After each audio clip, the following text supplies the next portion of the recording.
Welcome to this week's Midweek message.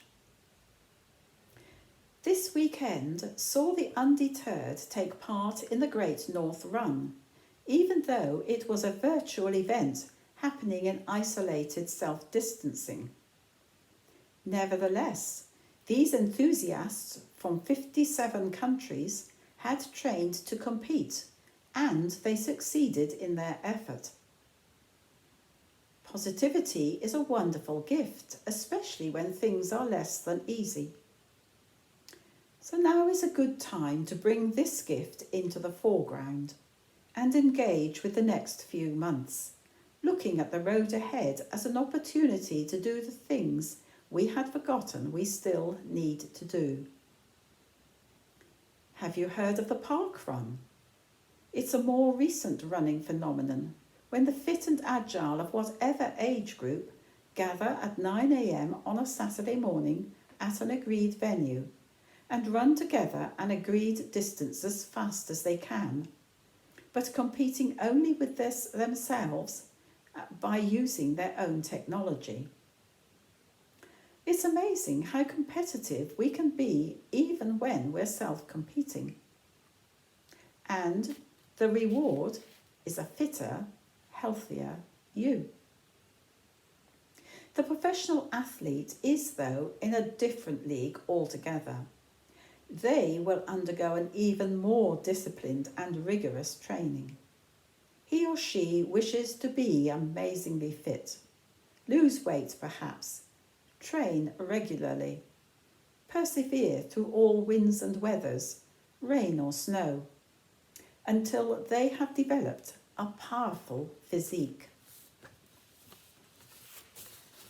It's important to the professional that they develop a positive attitude with concentration focused on what lies ahead, taking care not to look back on what they have already accomplished, but keeping their eyes firmly fixed on the track that lies ahead. With certain COVID-19 restrictions lifted, we can now worship in church and meet up with our church families. For me, it's like breathing in a breath of fresh air as spirits are lifted. But how spiritually fit are we after time spent away from Sunday morning worship? Maybe we all need to do some spiritual training, as St. Paul suggests in Corinthians 9. Don't you realise that in a race everyone runs, but only one person gets the prize, he says. So run to win. All athletes are disciplined in their training. They do it to win a prize that will fade away, but we do it for an eternal prize. Let's think with positivity. If we're disappointed at our own level of fitness, then we could think of improving our talents, beginning with a warming up practice before we join the virtual group of 9 a.m. spiritual park runners. But how do we go about improving our own spiritual athleticism?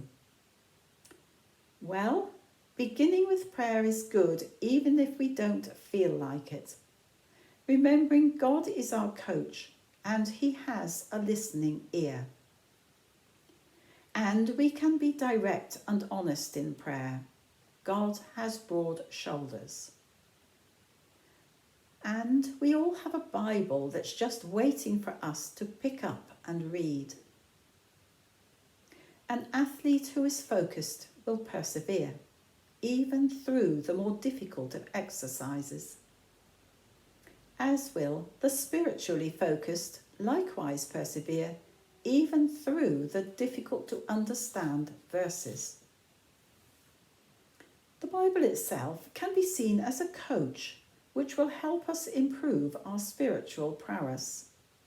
As we read the Bible, we experience the coach who speaks from the page, all the while increasing our positive understanding and drawing us into a new feeling of awareness and closeness with God. Now, a sports athlete will possess a discipline both mentally and physically, focusing on the pathway ahead undaunted by the unexpected challenges that happen along the way. And they will receive the support and encouragement from their coach and too from their fellow athletes. Such may happen to the runner for God, who, like the intrepid athlete, may also meet with difficulties, even seemingly insurmountable problems that leave us feeling disheartened. But when things do go wrong in our lives, as they will, it's even more important to keep on running the race, to not give up or blame the coach. It's important to hold fast to our faith. And it's during the difficulties of life that we turn to our coach, to God, for hope, courage, for strength. And we will be encouraged by our companion runners also. What else might we do to strengthen our spiritual fitness? Well, we all have friends and neighbours, and sometimes they are in need, as at times are we. Maybe they need practical help, or simply the presence of another person and a listening ear. And on Sunday morning, when it's cold and wet, and remaining in bed seems infinitely preferable, the spiritually fit, like the sporty fit, will make their way to church or running track regardless. If we keep exercising our own spiritual fitness, keep on running, come what may, run our race with perseverance, then it will become obvious to the world that we are spiritually fit and possessors of great love and compassion for God and our neighbour. And it's good to remember, while we are running our race, whether it's the Great North Run or the 9 a.m. Park Run, or in the Olympic Stadium, or even along the path through the nearby forest, that we may encounter our own lack of will, opposition from others, even failure. And it's then, like the sports athlete, we need to remember that success is falling down 9 times and getting up 10. And the reward will be a spiritually fitter you.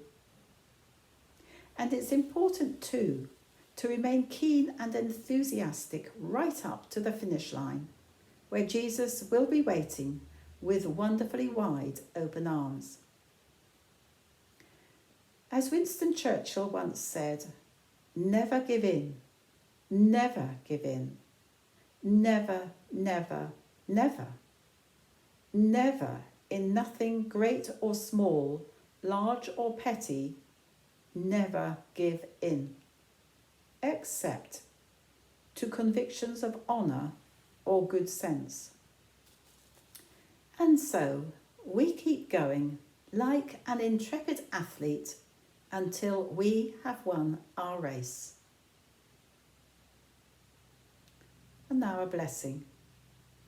Lord, may your blessing rest upon us as we do our best to run the race you have set before us. Amen.